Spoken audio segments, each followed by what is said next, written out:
Number one thing I would advise is just to be a little more selfish and self-centered. Pick ideas that are personally interesting to you and you would personally use. The second thing would be to just try to create a great culture, because founders tend to stay at the company the longest. And if you have bad culture at your company, you often are affected a lot as well.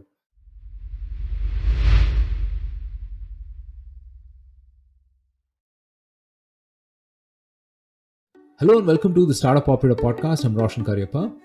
My guest today is Abhishek Nayak, who is the co-founder and CEO of Appsmith. That is a powerful open source framework to build internal tools. Abhishek has also been the founder of various startups over the last decade or so. In this conversation, we discuss Abhishek's journey, how he picks an idea or a market and executes on it, when he decides it's the end of the road and pivots or exits, and some of the other nuances of scaling a business. We also speak about this whole low code, no code revolution that's happening and how businesses can leverage that. This was a fun conversation with a serial entrepreneur who's been there and done that. And there's certainly a lot of insights in here on starting up that could be useful for you. So let's get started on this podcast with Abhishek Nayak. Hey, Abhishek, welcome to the Startup Operator Podcast. Thank you so much for making the time. Thanks, Roshan. I'm really excited to be here and talk to your audience and talk to you. Yeah, I've been really looking forward to this conversation. So, Abhishek, you've had a super interesting career, right? Except for that brief time at EasyTap and maybe Axel, you've never really been an employee. You've been an entrepreneur all along, right? And you've started up not once or twice, but you've started up almost three times, maybe more. I could be missing, a couple of gigs that you perhaps did. For most people, I think just starting up once is exhausting enough. What keeps you at it?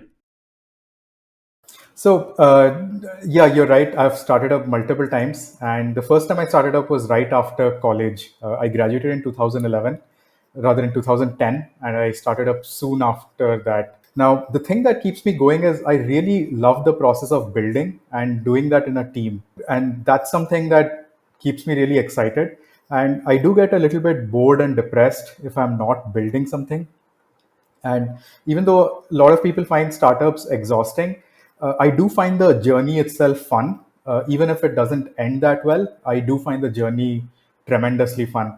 And there are certainly different techniques that you can use to make that a lot more fun for you, reduce that pressure a little bit, reduce that stress a little bit, but just have fun through the process. Yeah, yeah. It's equal parts exciting and anxiety inducing, right? So Yes, absolutely. there's never a straight line. It's always zigzag. So Yeah. And you have to figure it all out. So yeah, that can be yeah. quite stressful. It's a challenge and a thrill. So, from starting up as many times as you have, what are some lessons that you've learned over the startup journey that could be useful to folks who are listening right now? Okay. I think the number one thing is to work on something that's personally interesting to you. I have worked on ideas where I went after an opportunity and it turned out to be terribly boring. And it's easy to give up when you're working on something that's not personally interesting to you, but you're doing it because of an opportunity. So that's the number one thing I would advise, is just to be a little more selfish and self-centered. Pick ideas that are personally interesting to you and you would personally use. So that would be the number one thing. The second thing would be to just try to create a great culture, because founders tend to stay at the company the longest. And if you have bad culture at your company, you often are affected a lot as well. So in my first startup, I was a very young CEO, and there were parts of the company which did not have great culture. And that was primarily because of my mistakes. Over time, I realized because of that, it wasn't fun for me either. And I had to really figure out how to either fix that. But at some point in time, it became not so fun, and we actually ended up selling that company. So culture, I think today I'm very selfish about culture. I want the culture in my company to be good because I am going to be working here for a long time. So that's something I did not think of when I was doing my first startup. That culture is so important for the founders as well. Otherwise, it's just not fun. Yeah, No, those for two would sure. be the main things. Yeah. Yeah, you can't outrun bad culture, right? And think I saw it on my Twitter timeline somewhere that founders are kind of building the job and the work culture and the environment that they secretly wanted all along, right? Yeah. So yeah. I'd love to talk about your decision to exit some of your startups, because I think that's an important thing as well, right? And we don't talk about it nearly as much as we should. At Garpe, I think it was because you weren't growing fast, even though you were profitable. At Clink, I guess you kind of underestimated the effort required to sell to banks. And at Bicycle AI, it was tech infeasibility, as you called it. How do you make that rational call? Because for a lot of founders, startup are kind of like the babies, right? I mean, it's difficult to let go. You've nurtured this thing from nothing to what it is. How do you make the decision to move on? Yeah. So the main thing to remember is that most startups end because a founder gives up. So giving up as a founder is a really important and difficult decision to make. And I do feel like I gave up a little too early in my first startup. Instead of fighting and trying to gain that growth back, I did not have enough ideas and I was really tired and I ended up, giving up. So that one I do regret. I think I could have run it for a lot longer. But the other two startups that I worked on, the thing was when something is too difficult for a really, really long time, it stops being fun and life is too short to keep working on something that's just not fun and feels like a lot of work. And that's what it did feel like for the other two startups, where something was just not working for a really long time. If you have some success, it can actually keep you going for many, many years. But if you're just not getting any sort of success or any sort of love from the customers and you're not enjoying it for too long a period, it might make sense to quit, restart, and try something else. Because I think life is too short to spend all your energy on something that is not working. And that's something that I think a lot of people make the mistake of, which is they spend like 5 6 years on a slow product or a slow market, and everything just feels like grunt work all the time and it's no longer fun. So sometimes it might make sense to just move on and work on something else. I personally do think that a lot of founders give up early, but I also see a lot of founders spend way too long on an idea which doesn't actually have legs. And it doesn't make sense for you to continue on it for too long. So, yeah, that's what Yeah, I'd say. yeah.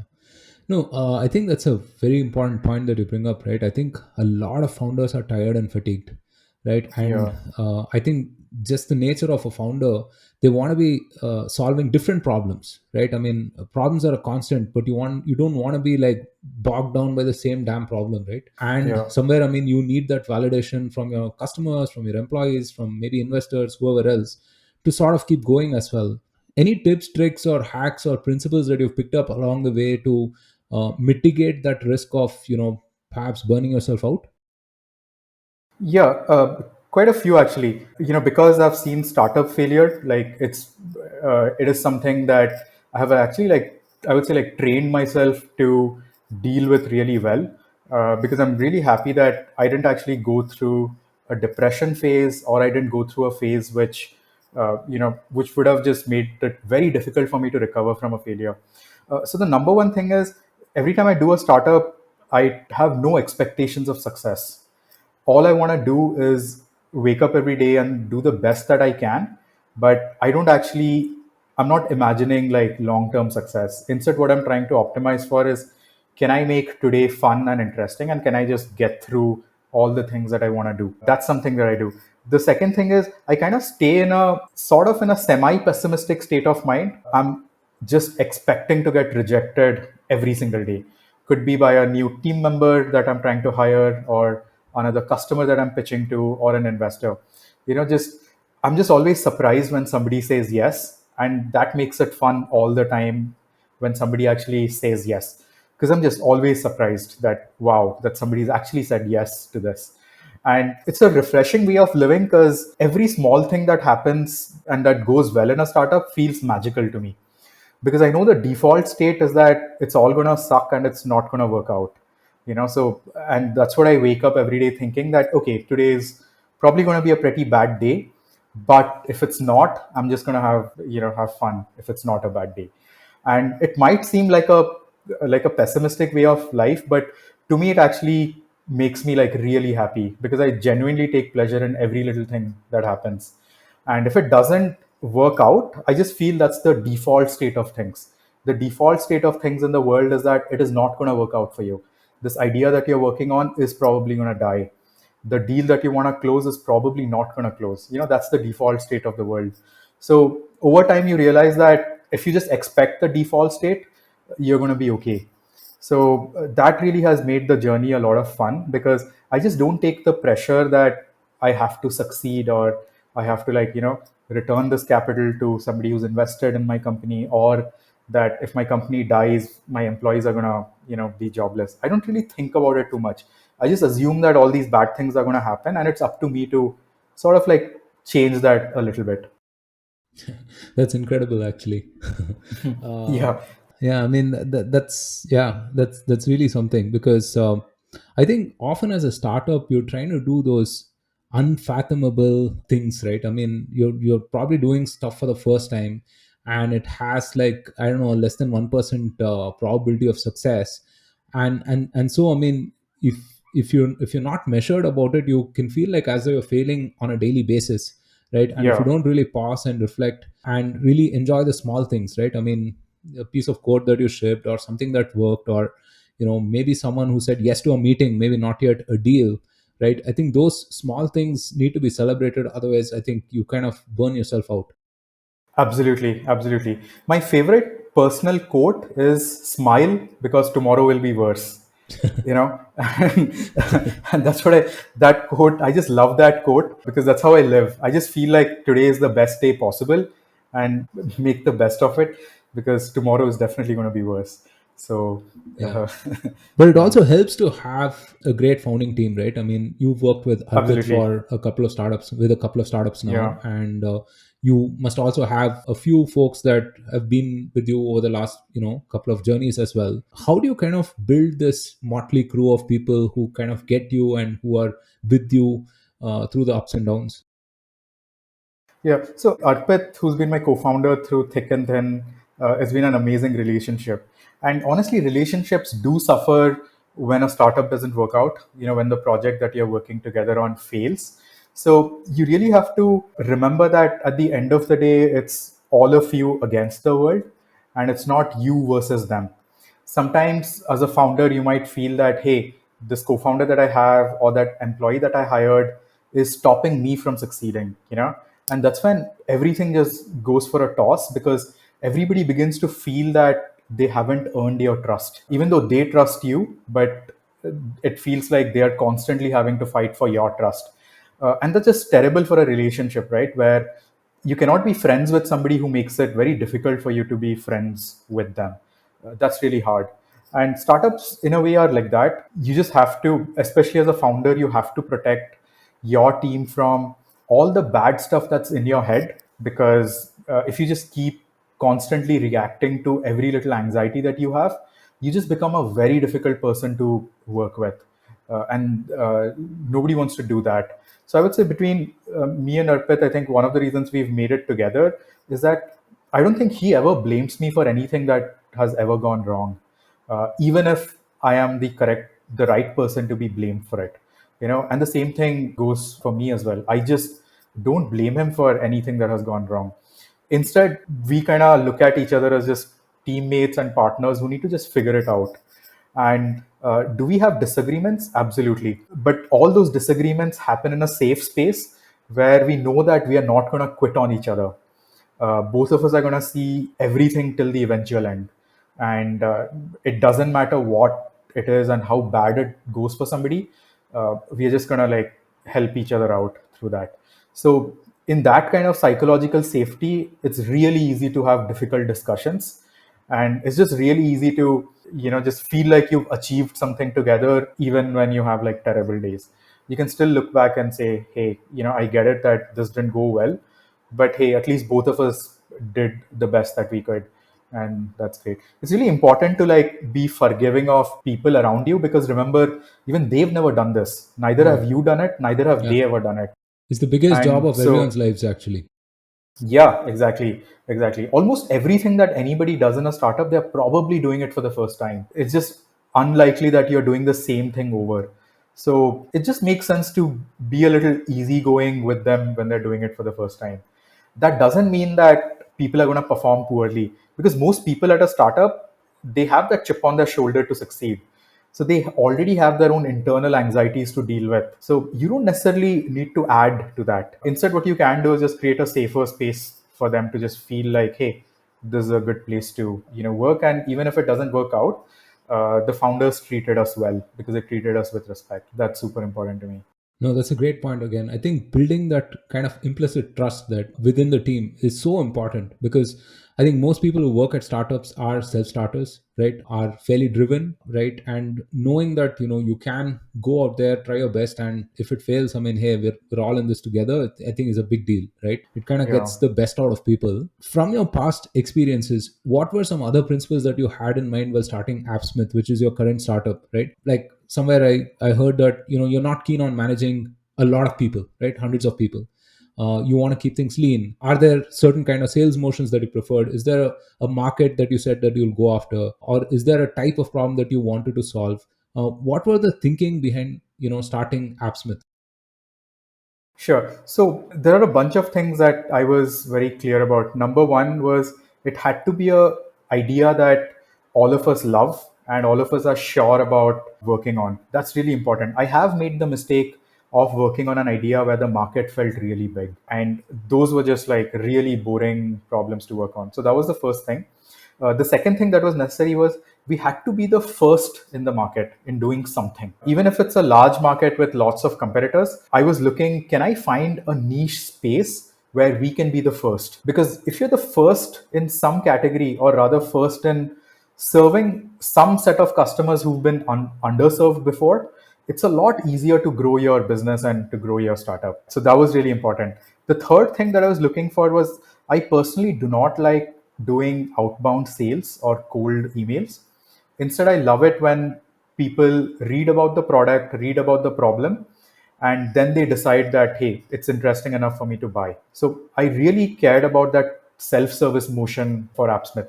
In fact, for Appsmith, so today we work with, we have around 5,000 active companies that use us every month, but we have sent zero cold emails. I have never sent an email to somebody asking them to Wow. use Appsmith. It's completely 100% inbound. I know it sounds crazy, but there is a way to achieve it. And the way to achieve it is you have to have a unique product and it has to be something that's remarkable, that's worth talking about. So if you have both of these things and it's actually solving a real problem, it has to be useful as well, not just unique and remarkable. You will end up with something that actually does really well. The remarkability thing is really important in a business. You have to do something which is different and that is worth talking about for your target audience. So that's super important. Right. But it's easier said than done, right? Obviously, where do you find these remarkable ideas? Any pointers on that? I know Paul Graham has probably written half a dozen essays, including how to start a startup, right? So, any other pointers on that, on how the audience could perhaps find this idea? Yeah, for sure. So one very practical thing that we do is we look at our competitors and just assume that they're wrong and do everything that's the opposite.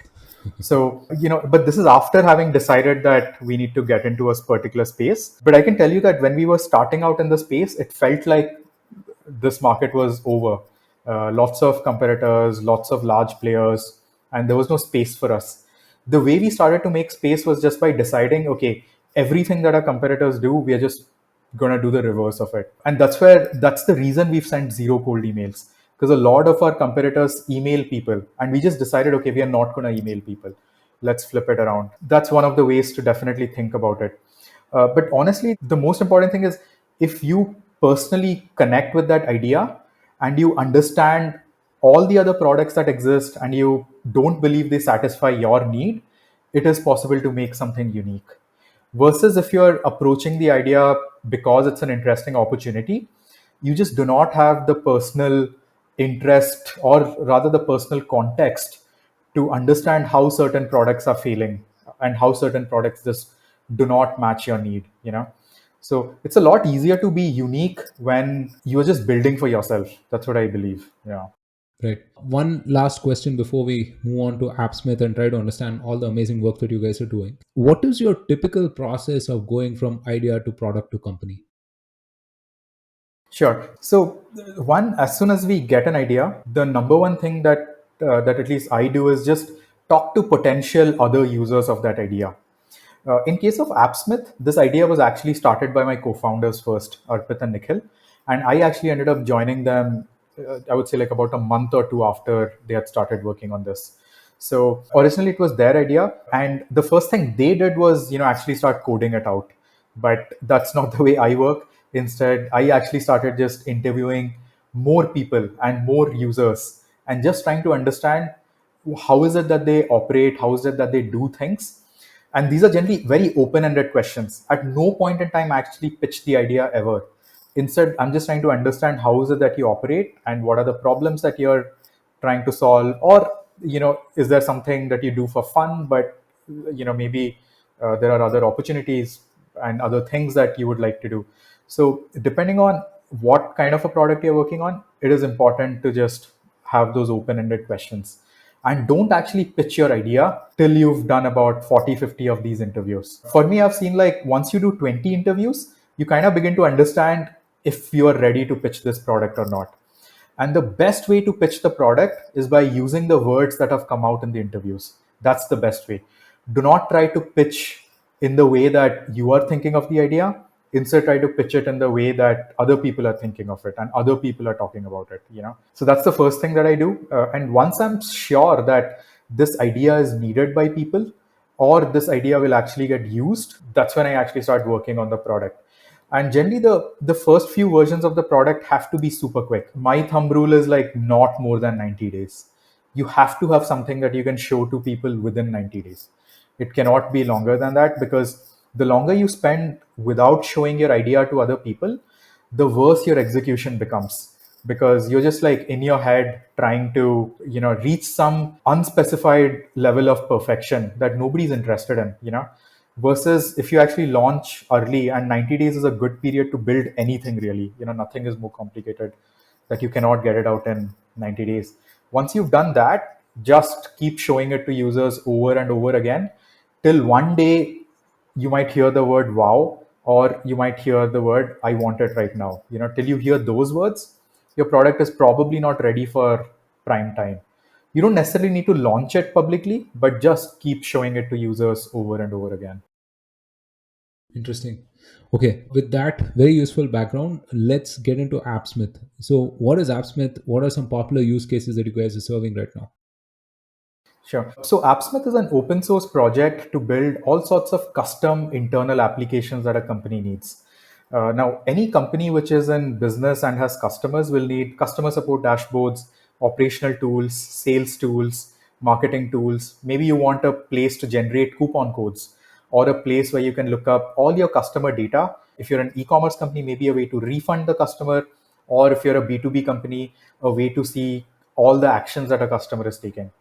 Now, generally, these tools, they were built by engineers, and they were always built from scratch. You might be using like React, Angular, and then just building this from scratch. But the problem is these tools have the same repetitive components which are used in all of these tools. They always have tables, charts, forms, maybe a map widget to just show data, maybe a form component to edit some data.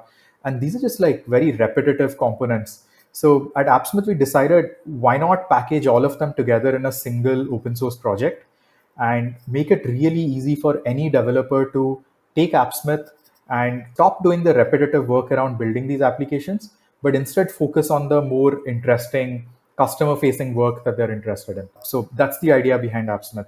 Very simply put, Appsmith is software to make more software, and it makes it really easy for a developer to get rid of all the boring elements of making custom internal software and just focus on the fun bits. Right. So this whole low code, no code revolution, right? I mean, it's totally changed business operations today. I mean, it's so easy to fire up apps for a lot of the workflows and processes and simply automate all of these, right? In your experience of speaking to prospects and customers, how do you see them adopting this for their business? I think low code, no code tools are becoming absolutely essential, because today we live in a day where there isn't enough software that's out there. That's the problem. You just need a lot more software than you have the ability to build it. And the second problem that we deal with today is that we simply do not have enough engineers available to help you build what you need. So inevitably, you either need to choose automation tools so that you do not need engineers, or you need low code tools which increase the productivity of every engineer. So, I think it's absolutely essential for any business. But the interesting thing that I notice at Appsmith is that the fastest adopters of Appsmith tend to be the tech companies. These are companies who can hire all the engineers that they need, but they also realize that every engineer can be way more productive than they are today, and therefore they adopt these tools the fastest. Versus some of the more late adopters in the market, they actually tend to be a little more backwards when it comes to adopting these no code or low code tools. They actually generally try to build everything custom from scratch, and then they're surprised and shocked when it's way too expensive to build, way too expensive to maintain, and it just keeps going down all the time. So that's where I've noticed that the tech first companies are actually the fastest adopters of these tools.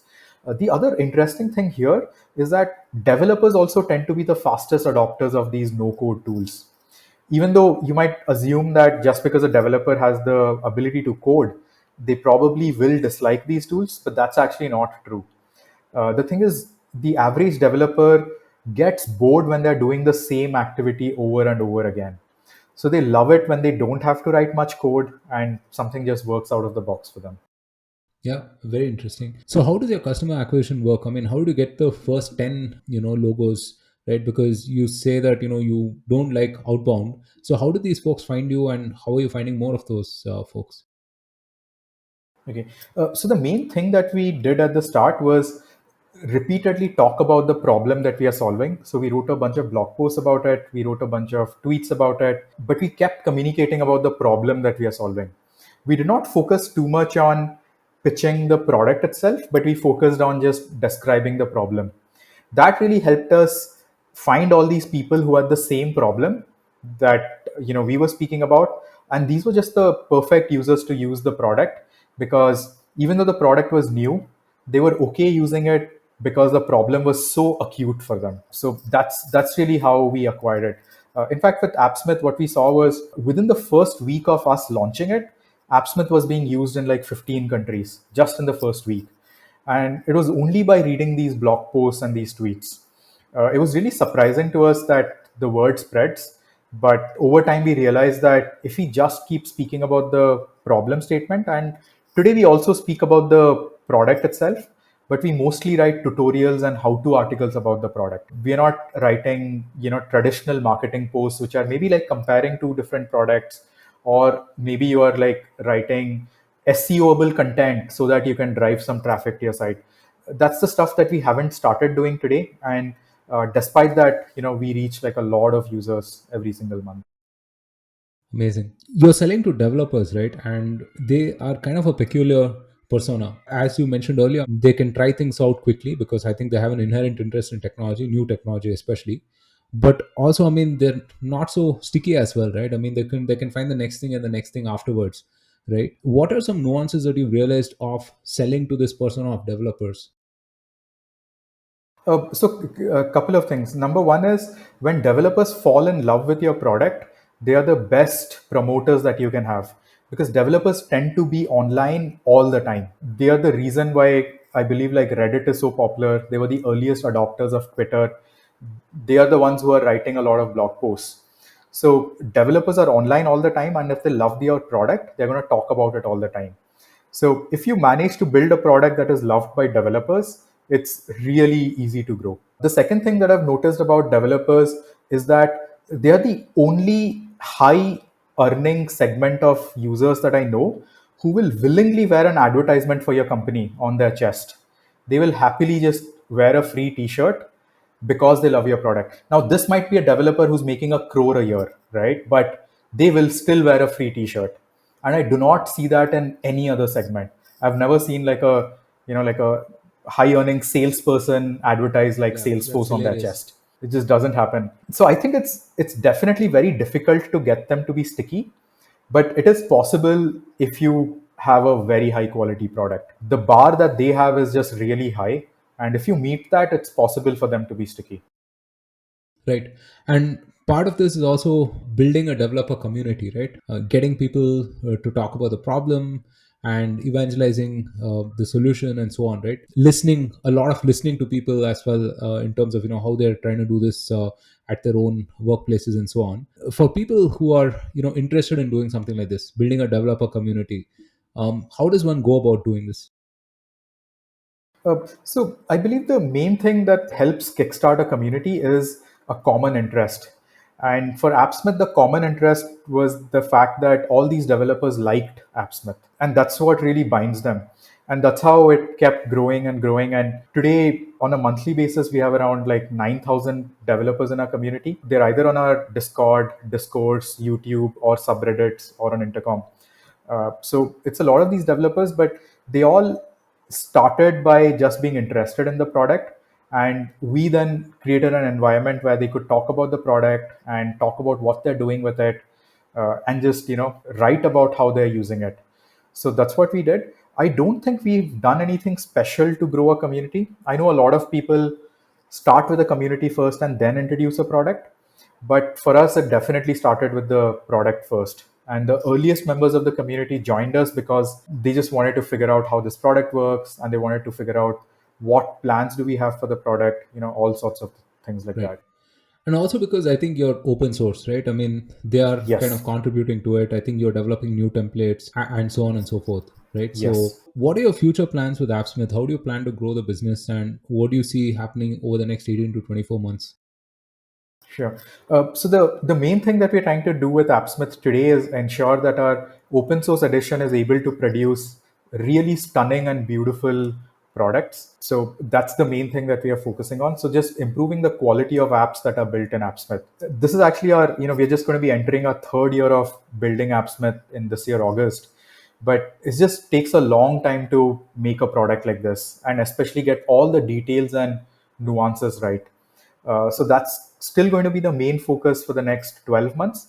But also, this is the year when we've begun to monetize, and this is the year when we've actually started working with mid to large companies who use Appsmith and are actually paying us money. So the second thing that we'll be doing is just ensuring that these early large customers are super happy, and they're getting every support and every little thing that they ask for on time, and it's all happening really well. Yeah, so I would say, like, to summarize, build a great product and just start making a lot more revenue. So, and as you go on to serve larger clients, right, mid to large enterprises, let's say, your whole self-serve motion is going to kind of change, right? I mean, and of course, I mean, you're going to build outbound as well at some point. All of that. Are you kind of bracing yourself for that, or are you like, trying to So figure a hack around it? so the crazy thing is, even today we out of, like, even today we have very, very large companies using us. Like, we have hundreds of companies who have more than 10,000 employees using Appsmith. So our first enterprise sales will begin with them, where they already use the product, and then we are going to tell them that there's more that you can use in Appsmith, and this is how it works. At some point in time, we will start doing outbound. Absolutely. We've already hired one person, who's great at outbound, but he's really going to be, like, getting into action in like a few months. Right. So at every part of the startup journey, right, I think the founder has to evolve themselves and prepare for the next leg of the journey. What are those things that you're adding to your arsenal personally, right, that can help you catapult AppSmith to the next level? One of the main things that I'm trying to get better at is how to manage a completely remote team, and how do I ensure that there's a cohesive culture, even though people are not necessarily, like, meeting each other socially every single day. So that's the main thing that I'm trying to get better at, because as our company grows bigger, it's going to be a fully remote org, and I just need to be a much better manager and a remote leader. So that's the number one thing. The second thing that I'm trying to get better at is having a more longer term point of view of the product, of the company, and just do a much better job of having a longer term vision. I think in my earlier startups, I was always thinking month to month, and then later a little bit quarter to quarter. But Appsmith is the first place where I realized that I really have to think, at least like 3, 4 years ahead, because the product development cycle is so long that if I don't actually have a clear plan for the next few years, it's going to be really difficult for us to succeed. So just being a better long-term thinker is the second thing that I'm getting better at. And the third thing that that I've been trying to get better at for the past 10 years is how to be less reactive and more calm when something goes out of control. How do I actually take a step back and be calm about how I'm acting on it? So that's something I've definitely gotten better over the last 10 years, but I still don't feel I am calm enough and I would say like proactive enough. Instead, I'm quite reactive in some cases. So Okay. Yeah, I mean, those are a checklist of points that I think all of us, could add to our bucket list of things that we should get better at. This has been a fascinating conversation, Abhishek. Before we kind of sign off, what are some books or podcasts that you would recommend to our audience?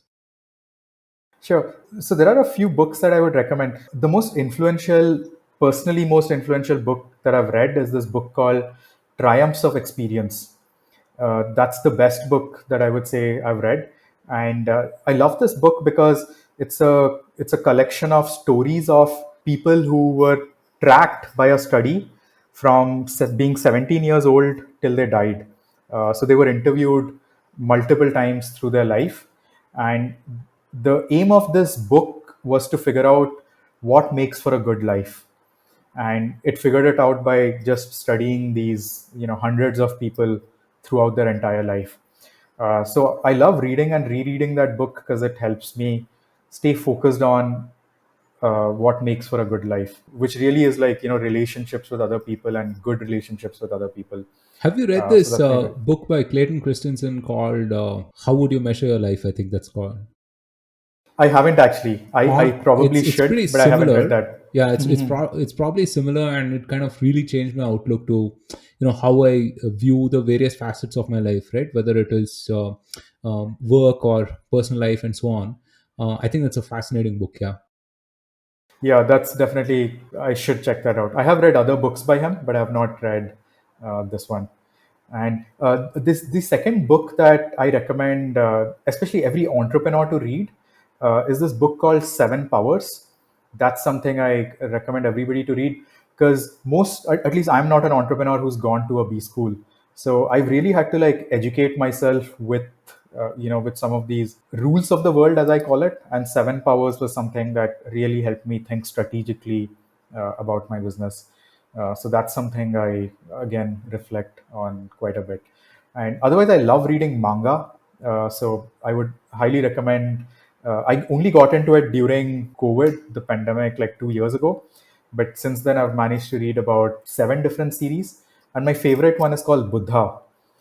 That's my favorite manga. So that I would recommend to people. Nice. Awesome. So that's a great note to end the podcast on, Abhishek. Thank you again for making the time. I think this was super insightful. Plenty of things that our audience will appreciate. Thank you again for making the time. Thank you so much, Roshan, for having me. And I really love talking to you. Thank you so much for listening. If you liked this episode, then don't forget to subscribe to us on your favorite platform and share this episode with all of your fellow startup operators. Also, follow the Startup Operator on LinkedIn and Twitter for more updates. Stay safe, take care, and see you soon on a brand new episode of the Startup Operator.